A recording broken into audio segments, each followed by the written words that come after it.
Hello, everyone. Welcome to the second UBIC Chalk Talk of the 2021 to 2022 school year. Today, we have Dr. Debashis Sahoo, who will be presenting his talk, Decoding Complex Human Disease Using Boolean Logic. Dr. Sahoo is currently an assistant professor of computer science and engineering and pediatrics at UCSC. He obtained his PhD in electrical engineering from Stanford in 2008 and now conducts research here at UCSD. Dr. Sahoo's research focuses on identifying the Boolean relationships between gene expression values. The emphasis of this research has involved multiple biological systems, including colon cancer, bladder cancer, and prostate cancer. As a result of this research, Dr. Sahoo identified the expression level of CDX2 as a predictive biomarker for favorable responses to conventional chemotherapy among stage 2 colon cancer patients. Additionally, he has also developed BooleanNet, a program that can determine the relationships between the expression of different genes.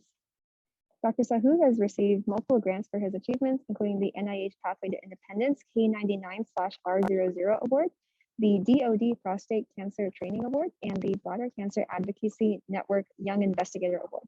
So please give a warm welcome to Dr. Sahoo, and whenever you're ready, go ahead. Okay, thank you very much. Thank you for inviting. And so I would love to talk about our research and the core concept that we play around in research. Hopefully it'll pique your interest and would like to join our lab at some point. So let me start with so all of us have lots of data points, and we're trying to deal with a lot of different variables and try to make sense of them. I used to work on theoretical computer science. It's a branch of computer science. We call it formal methods, where we prove formulas. We prove properties of systems. So whenever we prove certain formulas or certain properties in a system, you can see, it's a set of equations that you write and then you formally prove them.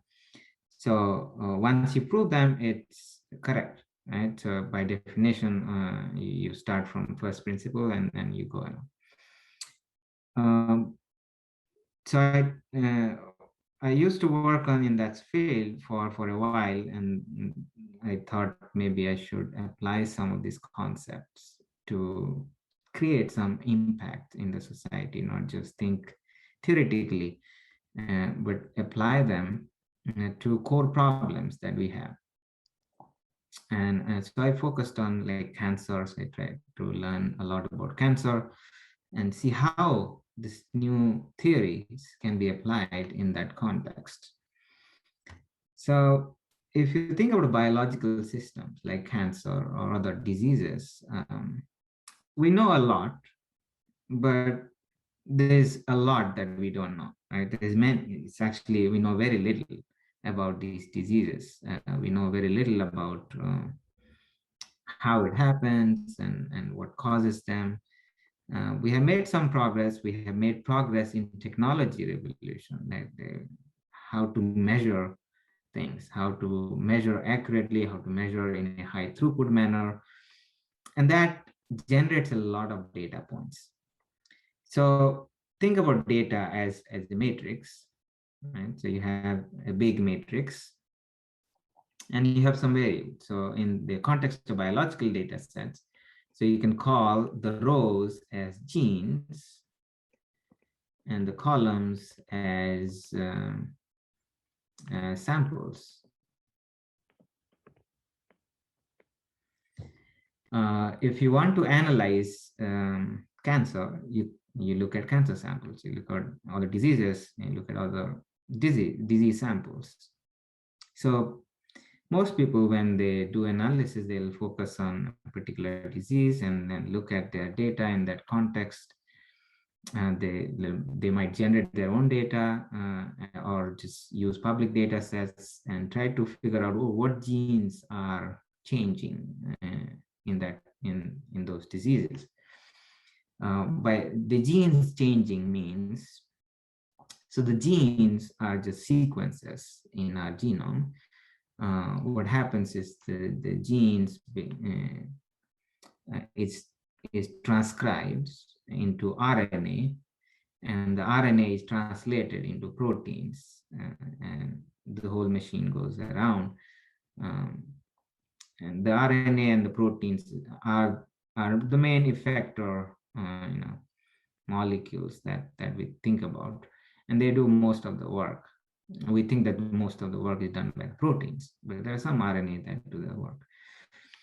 And everything that we do, our life, the way we think, the way we write, and everything is happening through all of these biological signals and machines that makes many of the changes in their gene expression. It's really complex, right? Very complex. But you can think about the data in this matrix form, and you have a lot of samples for a particular diseases.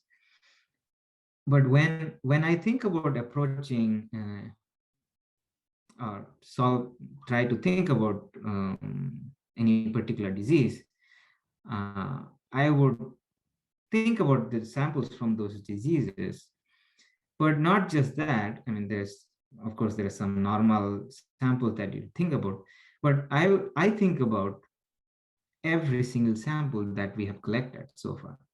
So how does the gene expression changes in the context of global patterns? That means you look at a disease, let's say brain or colon or a specific cancer, you get some ideas by looking at them, but you get a bigger picture, a better picture, when you look at everything else that people have worked on in that context. So let's look at two genes, for example, A and B. So in this case, we have many genes, but let's look at two genes, and we have the samples. Every point would be a sample. So there are many samples, right? For a certain disease, you may have these samples, but I would fill this up with everything else that people have worked on. So that means not just diseases of one kind, every diseases. So it'll have breast cancer, colon cancer, prostate cancer, or every cancer that we know of, every cancer we have generated data about. And not just cancer, think about cell lines, models, any kind of torture that people have done to human cells or animal cells or any other cells. But if you're looking at one species, right, we have one particular platform where we can get these data. We can't just put together human and mouse data in one plot and try to make sense of them. But let's look at only human on a specific data set where we can compare each sample. But it's diverse enough.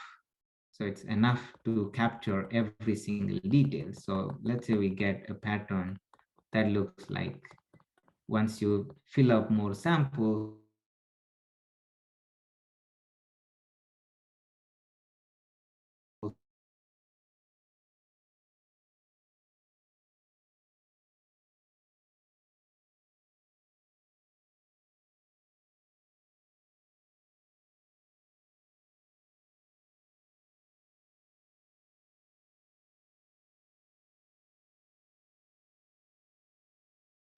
it's statistically significant.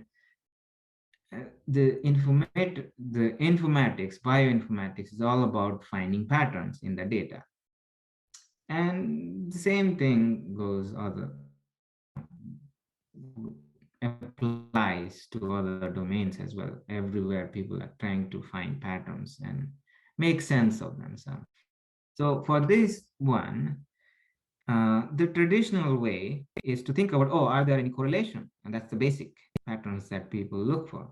So are there any correlation? But I decided to think about very simple formulas that can capture these patterns. I call them Boolean relationships. Boolean means mathematics of two values. In this case, when I draw these points, they are not Boolean values because they range from some low numbers to some high numbers. And so each of these genes have floating point numbers that represent the quantity of these RNA in samples. How do we think about Boolean in this term, in this context? Well, one way to think about is to divide these values into two possible values. So you draw some thresholds, and let's think about some thresholds. Let's say we draw these thresholds. And once you have the threshold, we can say, oh, this side is high, this side is low, this side is high and low. And there are some samples in each quadrant. If you have a quadrant which is less populated or something, ideally nothing there, in this case, this is the quadrant where you don't have enough samples, you could think about that situation and see if you have diverse samples across the state, across different tissues, different diseases, and not just one species. Let's say we look at human and mouse and rats independently, not in one plot, but different plots. They all look like this.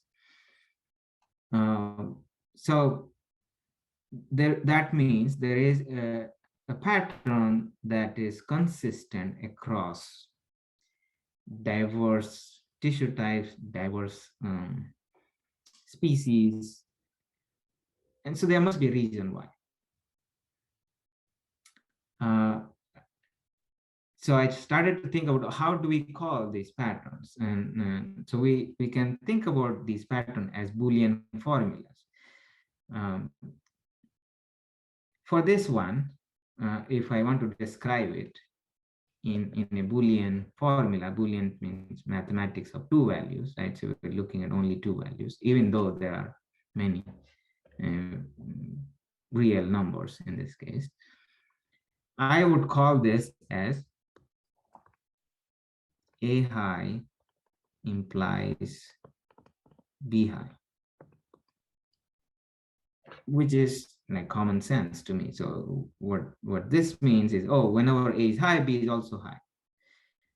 That's what you see, right? So in this case, whenever A is high, B is almost always high. There's some rare points here, but ideally let's say they are zero. We expect some noise, and we allow a little bit of noise, and the rest we call them ideal. There is a Boolean formula that describes this pattern, and so we come up with a statistic to identify these patterns. And so that's interesting, right? So there's some reason why these patterns exist. But I also think about, there are some patterns like this that are true in general. So, for example, you will never find any exception to that. In this case, there are few exceptions, but let's allow a little bit of that. But let's say we don't have, let me clear this thing up. So you have gene A and B,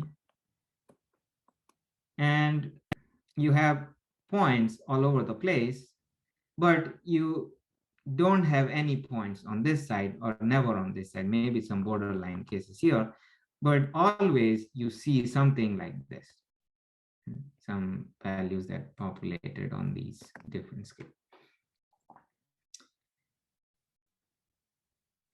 And you have seen a lot of different data set that shows you that from which you can derive some confidence that maybe it is impossible to have such patterns, which is A high and B low is not possible. So I begin to think about, are there such rules? That means whenever we write a formula, A high implies B high. So let's say that's the formula F.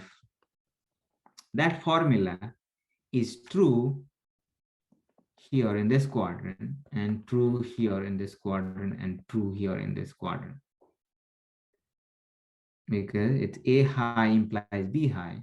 So if A is low, the implication is vacuously true. Let me show you the truth table for X implies Y. So if you have, let's say, X and Y, and X implies Y, we have 4 possible values: 1, 0, 0, 0, 1, 1.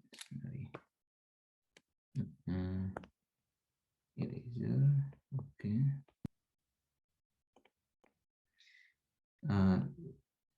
0, 0, 0, 1, 1, 0, 1, 1. Okay. The truth table for X implies Y looks like this. So the way to think about is if X then Y. So this is true for sure. When both are true, this has to be true.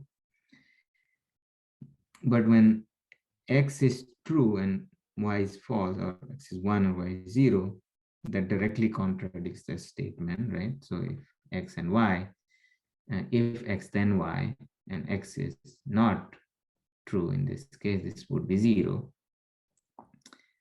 But in this case, it doesn't directly contradict this statement. So when you say that if X then Y, or X implies Y, and X is false, doesn't contradict that statement, doesn't directly contradict that statement. So we think of this as vacuously true. So when someone makes a statement, X implies Y, the only way to falsify that statement is to set X1 and Y0, and the rest of the cases is true. So that's the beauty of Boolean implication. There is some don't care situation, right? So if you think about this formula, A high implies B high. So if A is low, both are true, right? So what happens is in this formula is true everywhere, and there is no exception.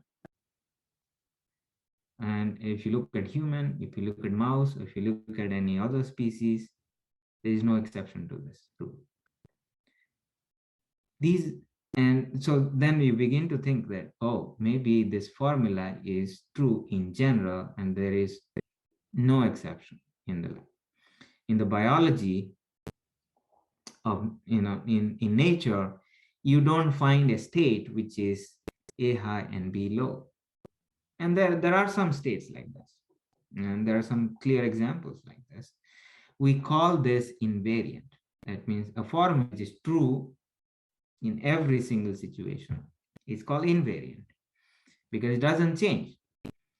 You evaluate that formula in any setting, it is going to be true. Okay. So how is that useful if it's always true? Okay, let's think about this situation in the context of colon cancer. Okay. So when we think about colon tissue, there are lots of changes that happen in the colon cell. Okay. In a normal tissue context, there is something called stem cell. Okay. That divides. Okay. The stem cell lives forever. It doesn't die. If the stem cell dies, the whole tissue will die, because that's the place for maintaining the tissue. The stem cell divides and differentiate. That means one of the cell, So you have two daughters, and one of the cell becomes different, and one cell becomes the stem cell. So it retains, one of the cell retains the property of the stem cell. So that's how they keep it forever. The other cell changes and becomes the tissue. Okay, so in one of these paths, so this is a path of differentiation, goes to some mature cell type, which does its work, right? So the colon does its work, and you need certain kinds of cell to absorb the nutrients, certain kinds of cells to absorb the water, and they need to have the right kind of genes expressed in those cell types, and they need to produce mucus to lubricate the colon and everything. So all of that happens through the specialized cell. Now, a colon cancer appears out of nowhere. Well, it starts from somewhere along this line. So we think of them as one of these cells along this line just transforms randomly and become cancer. So the cancer has many of these properties as well. The cancer can also start differentiating in some patient, and in some patient they may not be able to differentiate. There are all kinds of situations that arises.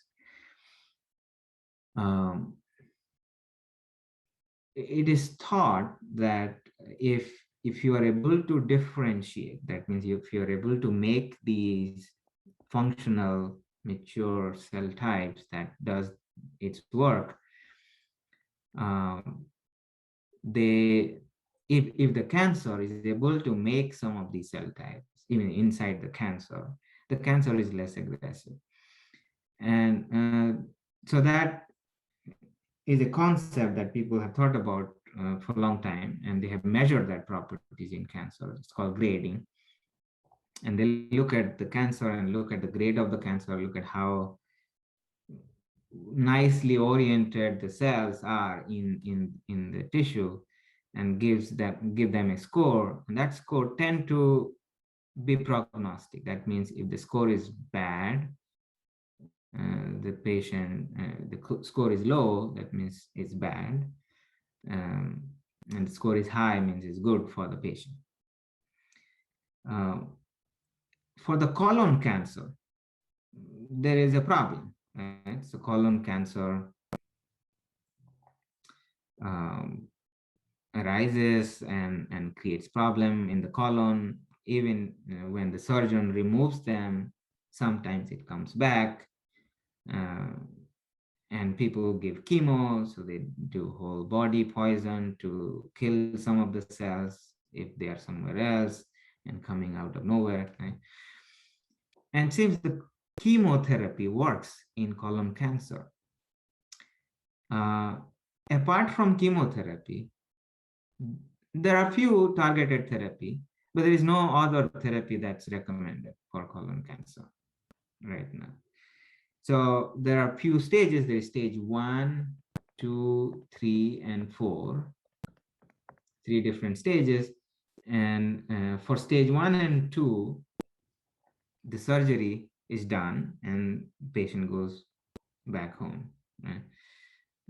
For stage 3 and 4, they give chemotherapy, additional therapy after the surgery. So you remove the cancer and you give chemotherapy to kill all the cells, make sure that every cell is killed, and then the patient goes home. But most of the patient from stage 1 and 2 do really well. They have 90, I would say 99%, 95% or 90% even of these patients who did only surgery, their cancer is removed by surgery only, they do fine. They don't have any issues. They go back home and the cancer is gone from their body and they lead normal life, right? But 10%, around 10% or so, 10% of some of these people from stage 1 and 2, their cancer comes back and then they have complications. and then they have short life. But nobody knows who are these 10%. So you can't give chemotherapy to everybody. And actually, long time back, 25 years back, people gave chemotherapy to everyone to see if it works or not. And they saw that chemotherapy actually doesn't work in stage 1 and 2. That means there is no benefit of giving chemotherapy in stage 1 and 2. So you can't give chemotherapy to everybody. You can't give, there is no other therapy. There's no way to find these people. So you just have to let them go home and come back to hospital when they have problems. Now, so we think about the cancer progression. So they have certain kind of progression. Say the cancer grows, so they must have stem cells. And some cancers differentiate, so they must have differentiation program going on. And we think about many genes being changed across the scale of differentiation.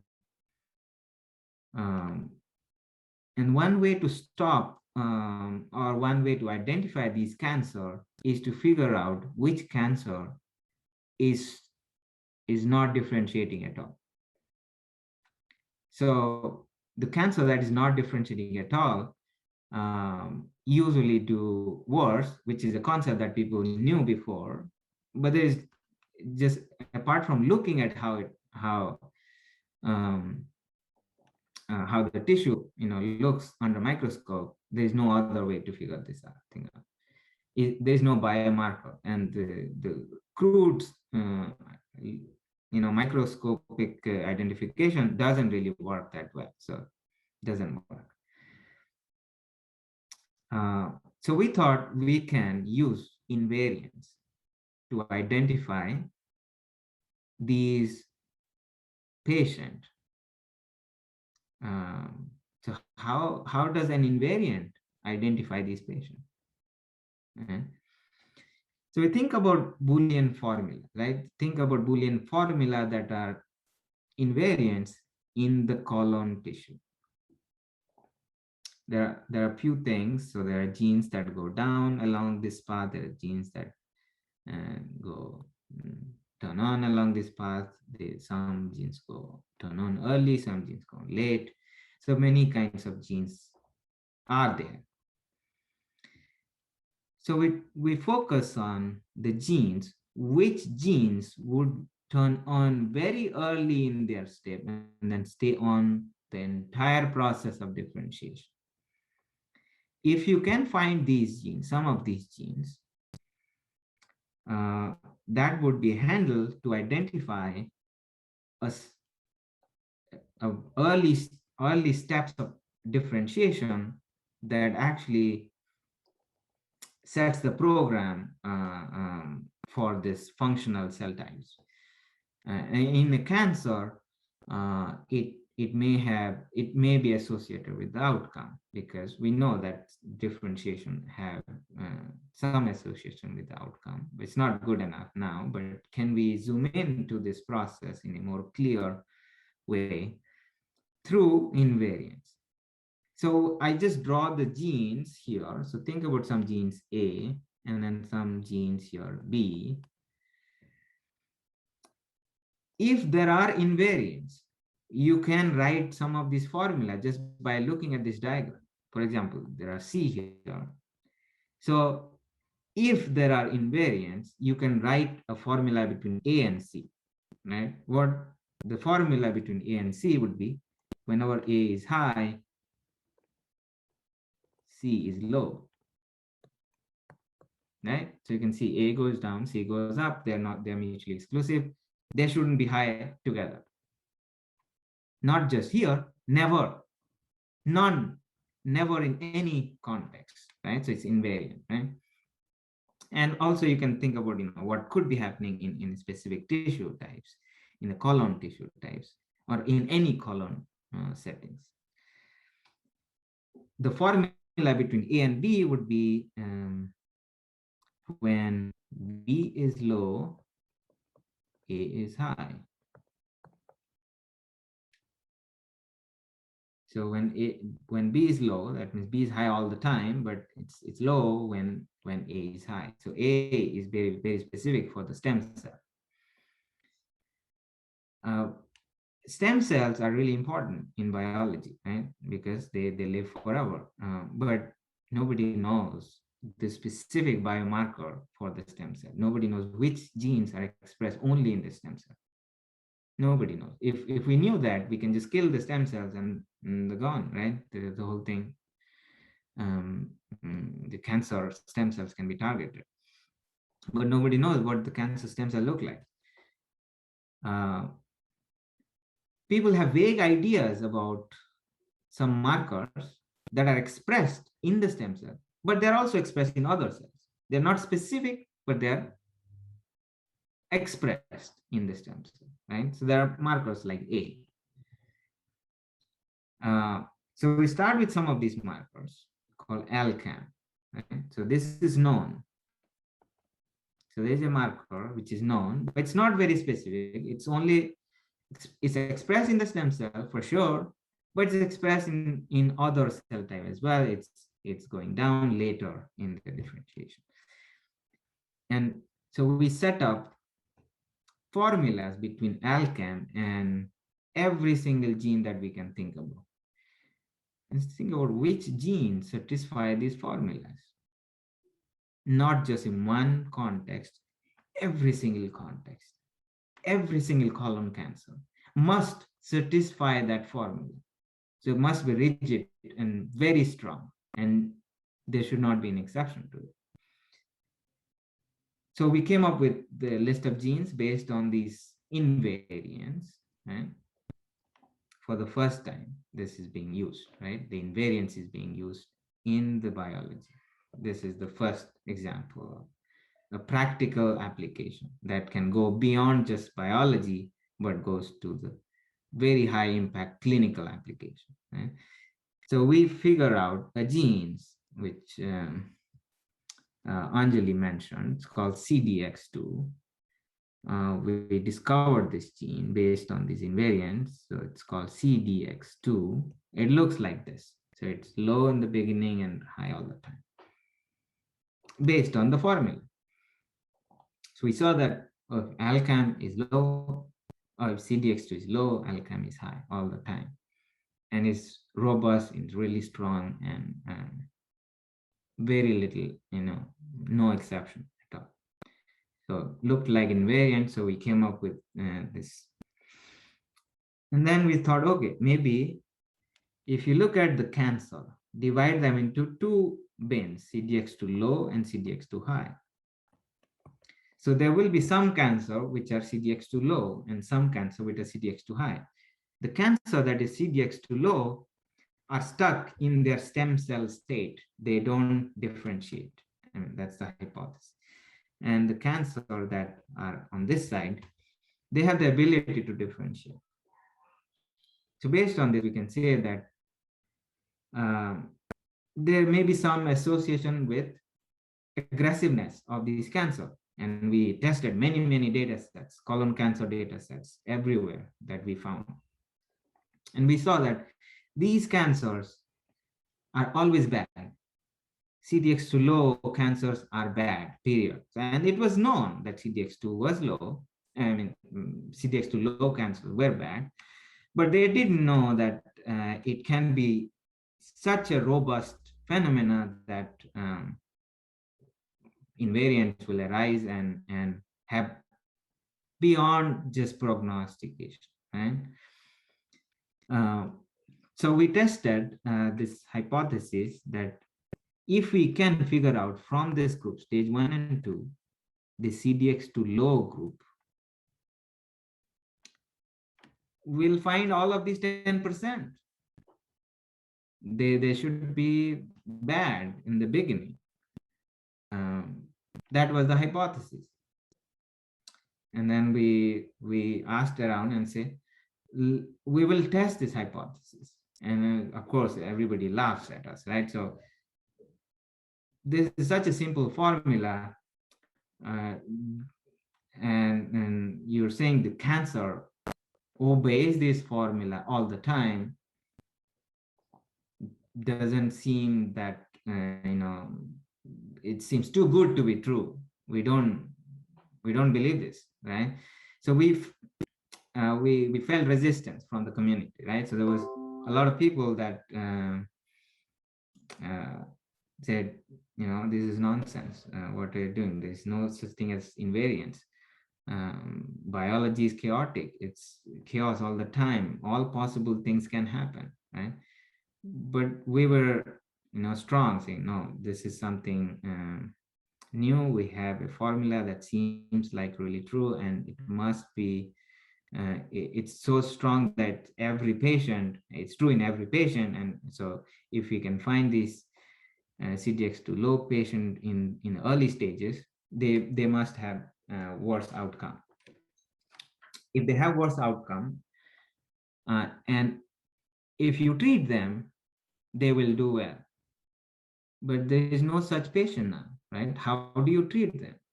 Every patient from stage 1 and 2 are untreated. So they will do surgery, they're not treated. They don't give chemotherapy now. There's an international guidelines. Stage 1 and 2 cancers do not get chemotherapy. So nobody gets treated now. But we were planning to test the hypothesis. What happens when you treat them?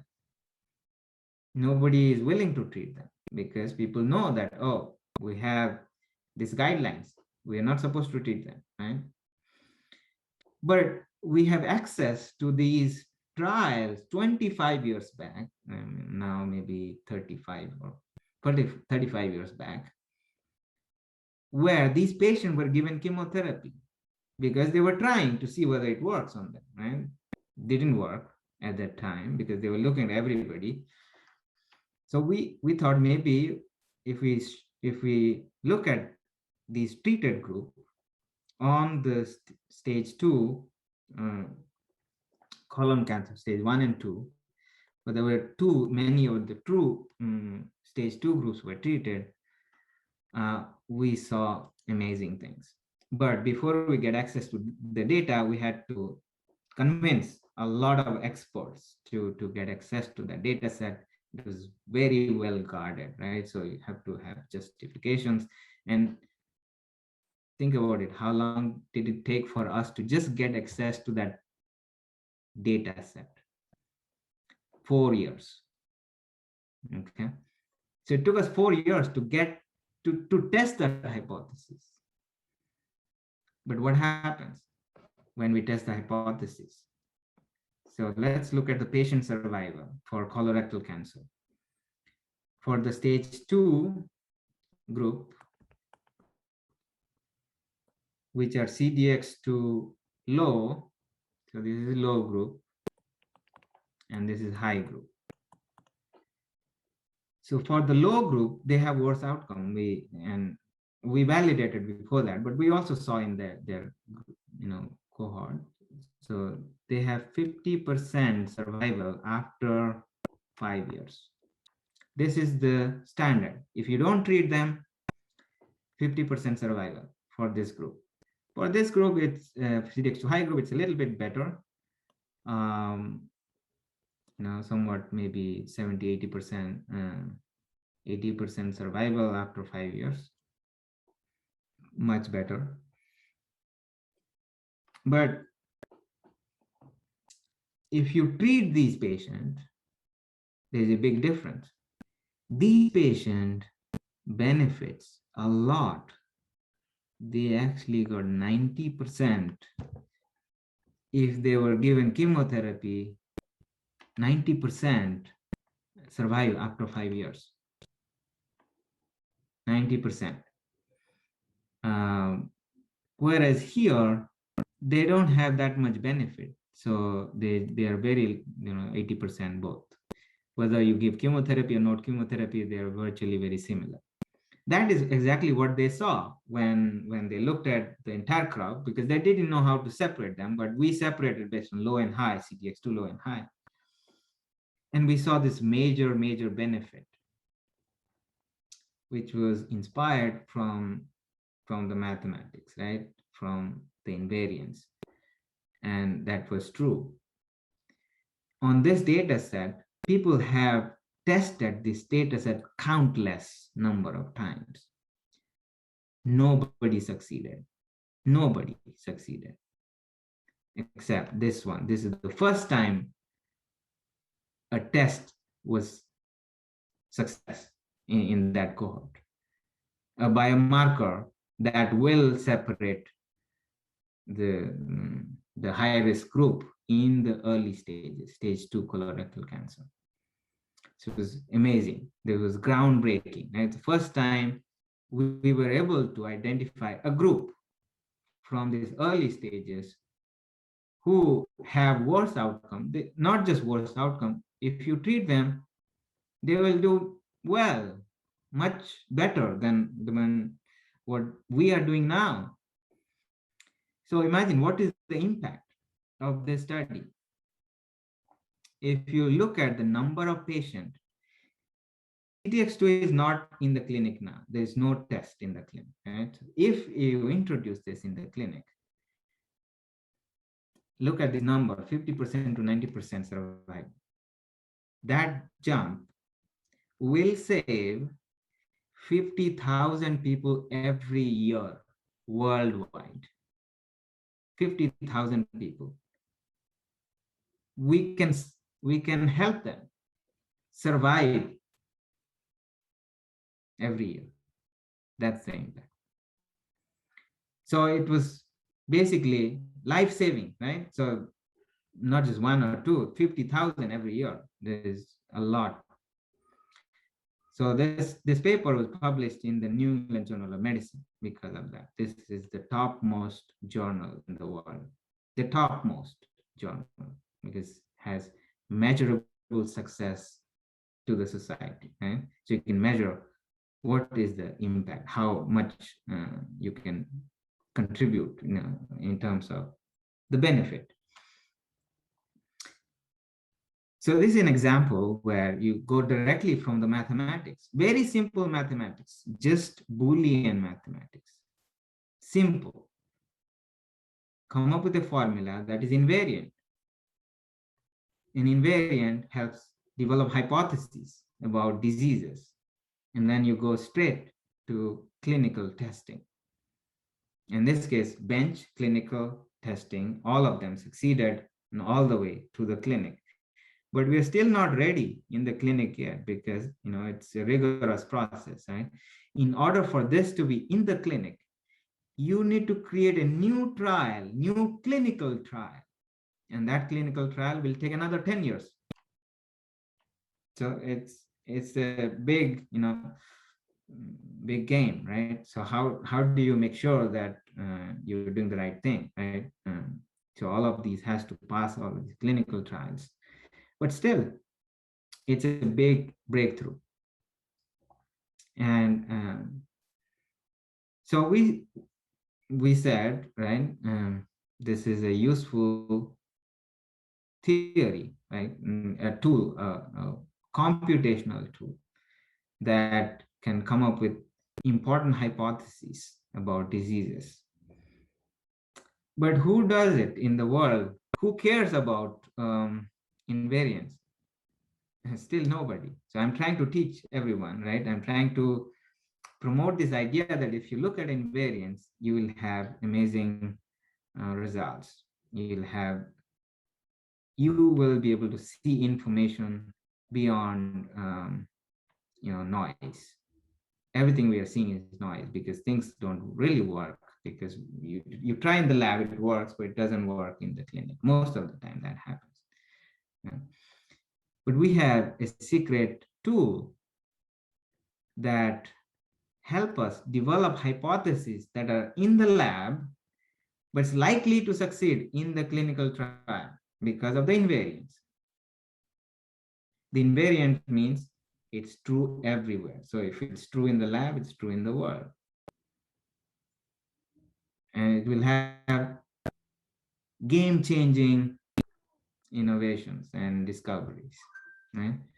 And I'm still, trying to push these ideas and have more people join in this endeavor. And, let's see how far it goes. But people are still skeptical about invariance.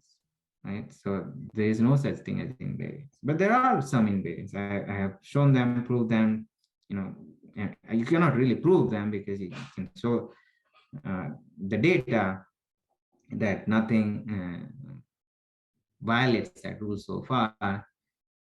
It's still very hard to convince biologists that there are invariants.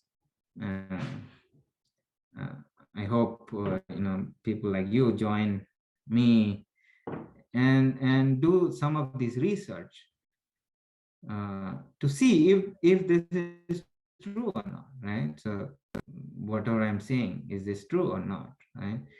Or are there any ideas we can develop based on this?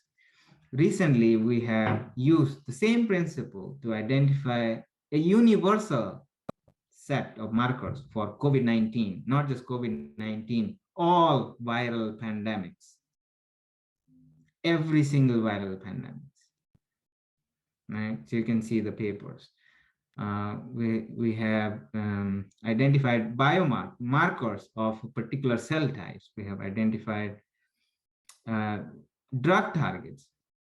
We can, based on invariance, we can predict which gene would be a good target before you do the trial. How? Because we have shown that, oh, people have done many clinical trials, right? And show that some succeed, but a lot fail. Is there a way to figure out these genes that succeed in the phase 3 clinical trial? And if you do Boolean mathematics, you can zoom in to the one that actually succeeds. So even before you do the trial, you can apply the mathematics and say, oh, this gene will succeed. Let's do the trial here. Why do you want to fail, right? So we can predict the success and failures to the extent they're not just things that we know, but we published a paper, but whatever we predicted is according, the results are coming accordingly for the new clinical trials. For the existing one that is starting to close, where we are getting the results, they are falling in the same principle. So we can save a lot of billions from the clinical trial just by predicting these important targets for the diseases. So that's all I have. I think I've taken a lot of time, so I'll open the floor for a little bit of questions and interactive sessions if people are interested. Thank you. Thank you so much for speaking. Does anyone have any questions they'd like to bring up?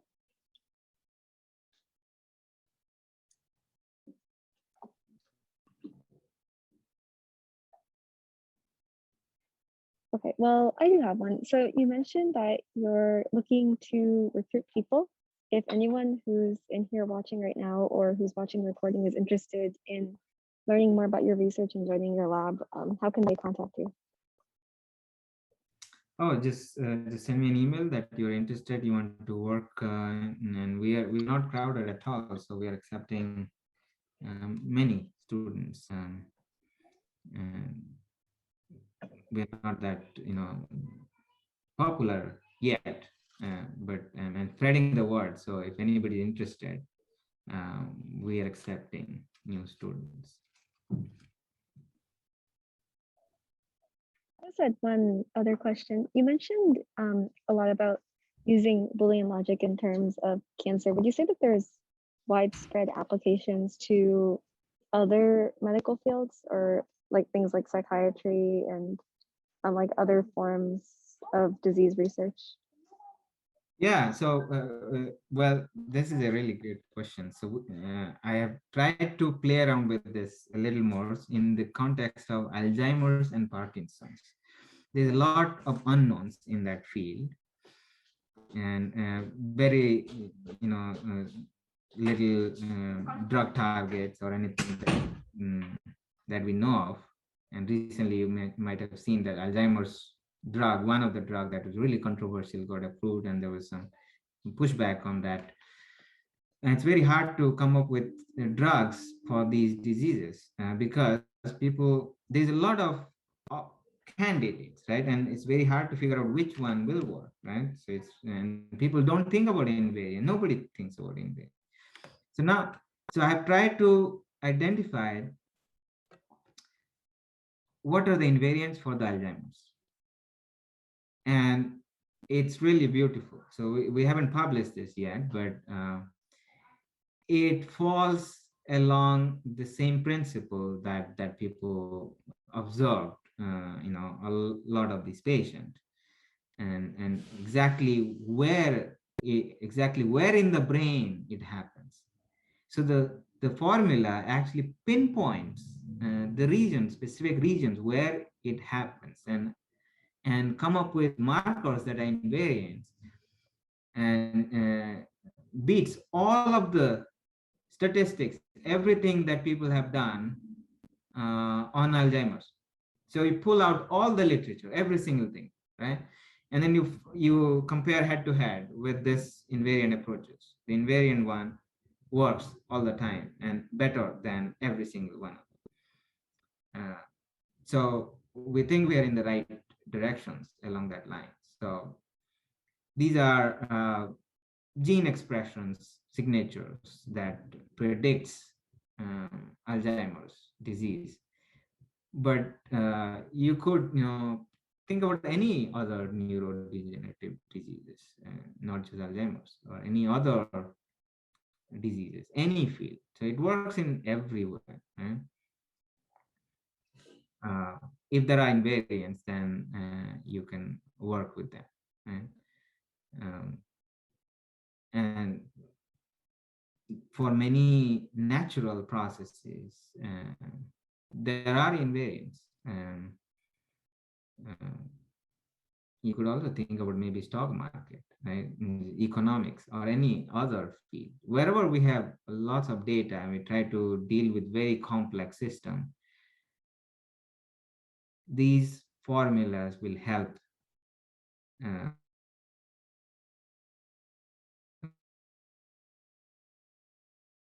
it simplifies the complexity of the system. The brain is too complex to handle, but this will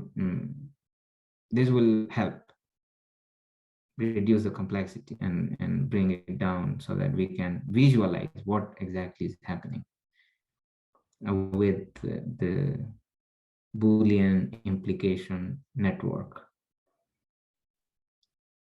That's really, really interesting.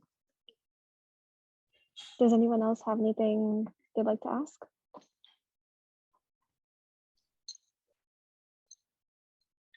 No? Okay. Thank you so much for speaking with us. This was a really, really great talk to listen to. And thank you so much, everyone, for coming. And we hope to see you all next time. Thank you again, Dr. Sahoo. It was great hearing from you. Thank you for inviting.